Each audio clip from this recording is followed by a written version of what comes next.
नमस्कार, मैं उमेश और आपका स्वागत है। मैं यूट्यूब चैनल उमेश है प्रीव्यू। दोस्तों, जिन उम्मीद और विश्वासों के साथ लोग सीआरसी रिफंड पोर्टल पर आवेदन करना शुरू किया था और अपना पूरा डॉक्यूमेंट को लेकर आवेदन जब शुरू किया था, एक बहुत उम्मीद और विश्वास लेकर किया था कि मोदी सरकार आगे आए हैं और हम लोगों को पेमेंट जरूर दिलवाएंगे। क्योंकि सब कोई का उम्मीद इसी पर लगा था, क्योंकि हम लोग आज से नहीं बल्कि 12 सालों से जो है कि पैसा पाने के लिए उम्मीद लगाए बैठे हुए थे। तो इसी भी जो है कि मोदी सरकार यानी अमित शाह का जो है कि बहुत बड़ा एक न्यूज आया सामने में कि 9 महीना के अंदर 10 करोड़ लोगों का यानी निवेशकर्ताओं का जो 86,000 करोड़ रुपया जो सहारा में डूबा हुआ है, इसको दिलवाने का हम काम करेंगे। तो माननीय सुप्रीम कोर्ट के द्वारा जो आदेश दिया गया 29 मार्च 2023 को, उसके हिसाब से 18 जुलाई को जो है कि पोर्टल लॉन्च हुआ, सीआरसी पोर्टल, और उसके माध्यम से हम लोग का पेमेंट होना था। लेकिन अभी देखा जा रहा है कि वो विश्वास अब धूमिल दिखाई दिन प्रतिदिन देखता जा रहा है। क्योंकि दोस्तों, आज पोर्टल के द्वारा हम लोगों को जो है कि सिग्नेचर मिसमैच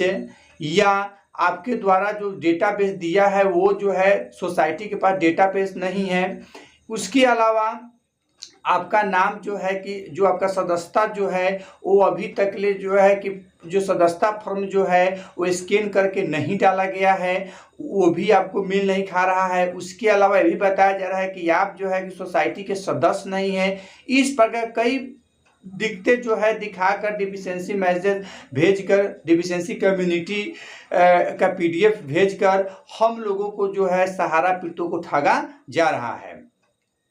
दोस्तों। और इस पोर्टल पर एक नया अपडेट भी आया है, जिस अपडेट के बारे में मैं पिछले वीडियो में बताया था कि इस अपडेट में दोस्तों कुछ ऐसे स्कीम जो है उसका नाम दिए हुए हैं कि इस स्कीम में अगर आपका पैसा उस स्कीम में आप अब ऑनलाइन करेंगे तो आपका जो मैच्योर होगा वो पैसा आपको मिलेगा। उसके अलावा एक भी सूत्र के अनुसार मिला है कि जिसका मैच्योर फॉर्म हो गया है उसको नेक्स्ट टर्म में जो है कि उसका भुगतान इसी पोर्टल के माध्यम से होगा। इसी बीच खबर निकल के ये भी आ रहा है दोस्तों कि मान लीजिए कि जो निवेशकर्ता हैं उनका पैसा आज के नहीं, वो 10 साल से सहारा इंडिया में पैसा रखे हुए थे और वो बारी बारी से जो है 5 साल 6 साल के बाद जो है कि उसको इस स्कीम से उस स्कीम में कन्वर्ट कर करके किसी का 5 लाख, किसी के 10 लाख, किसी के 20 लाख रुपया हो गया। लेकिन अब जो है कि सीआरसी पोर्टल के माध्यम से उनका जो है रिटर्न फाइल मांगा जा रहा है और बैंक स्टेटमेंट मांगा जा रहा है कि आखिर आपके पास इतना पैसा कहाँ से आया। तो ये जो पैसा है, ये पैसा लोगों का सालों साल की कमाई का और सहारा इंडिया में रखा हुआ पैसा है, कोई चोरी का पैसा नहीं है। लेकिन ये जो है कि सीआरसी के पोर्टल के द्वारा उनसे रिटर्निंग फाइल और बैंक स्टेटमेंट मांगा जा रहा है। यहाँ तक कि जिनका पैसा 50,000 था उनसे पैन कार्ड भी लिया गया है। तो हम कहते हैं कि चलिए ठीक है, पैन कार्ड लिए हैं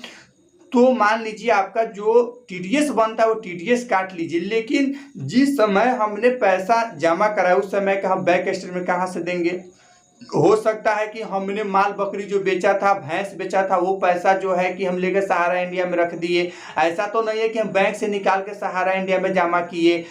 कहीं से मेरा पैसा आया वो लेकर सहारा इंडिया में जमा कर दिए। बहुत सारे कुछ हो सकते हैं, लेकिन उनके द्वारा एक गलत साबित किया जा रहा है और उनके द्वारा जो है बैंक स्टेटमेंट और ये जो है रिटर्न फाइल मांगा जा रहा है। उसके अलावा हम बता दें कि जिन निवेशकर्ताओं का 50,000 है उनका पैन कार्ड लिया ही गया है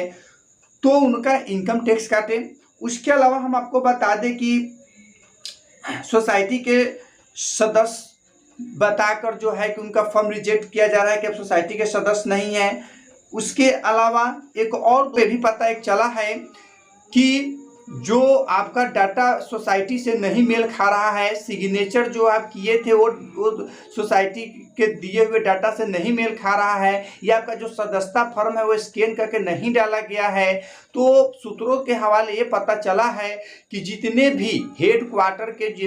जो भी लगभग जो है कि 170 रीजनल जो ऑफिस है वो रीजनल ऑफिस से जो है कि सबका रिकॉर्ड मंगाया जा रहा है और रिकॉर्ड मंगाकर सहारा हेड ऑफिस लखनऊ में जो है कि इसका स्कैनिंग का काम चल रहा है और जल्द से जल्द जो है कि इसके स्कैनिंग करके सीआरसी पोर्टल को सौंपा जाएगा ताकि सीआरसी पोर्टल पर अपडेट होगा, उसके बाद इस समस्या का समाधान खत्म हो जाएगा। तो इस समस्या का जो समाधान है कौन खत्म करेगा, तो सीआरसी सहारा प्रबंधन का काम है। लेकिन सहारा प्रबंधन जो है कि इस पर चुप्पी साधी हुई है, चुप्पी लगाई हुई है। इसमें ये जैसे सहारा सीआरसी पोर्टल से जिस प्रकार के मैसेज यानी लोगों को ऊपर जो डिफिशियंसी आ रहा है, जो कम्युनिकेटेड में जो बताया जा रहा है, उसको जो है कि सहारा के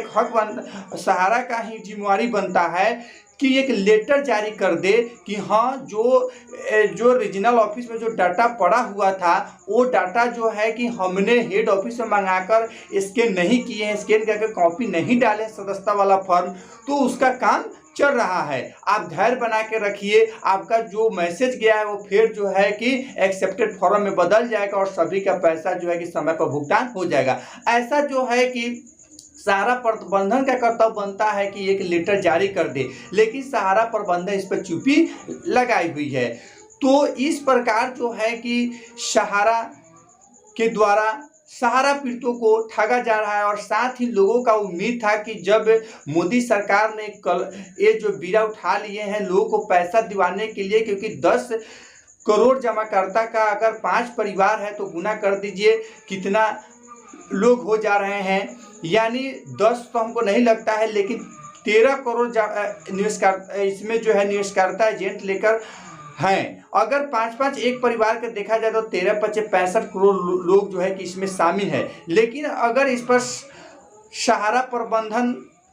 को बचाया जा रहा है मोदी सरकार की तरफ से, अगर इस पर कोई अगर ठोस कदम नहीं उठाया गया, लोगों का अगर पेमेंट नहीं होता है, तो लोगों का भी कर्तव्य बनता है कि जो 4-5 राज्यों में जो इलेक्शन होने वाला है इसमें बढ़ चढ़ कर हिस्सा ले, उनको वोट नहीं दे, तब जाकर हो सकता है इस पर कड़ी एक्शन आ सकता है, क्योंकि सामने लोकसभा भी चुनाव है। तो हम इस वीडियो को एंड करते हुए भी हम सभी निवेशकर्ताओं से आग्रह करेंगे कि अगर जब तक ले हम लोग का पेमेंट नहीं आता है, जब तक ले हम लोग बीजेपी सरकार को वोट देने का काम न करें। मेरा यही गुजारिश है। तो चलिए हम मिलते हैं फिर किसी अगले वीडियो में अगले टॉपिक के साथ। जय हिंद, जय भारत।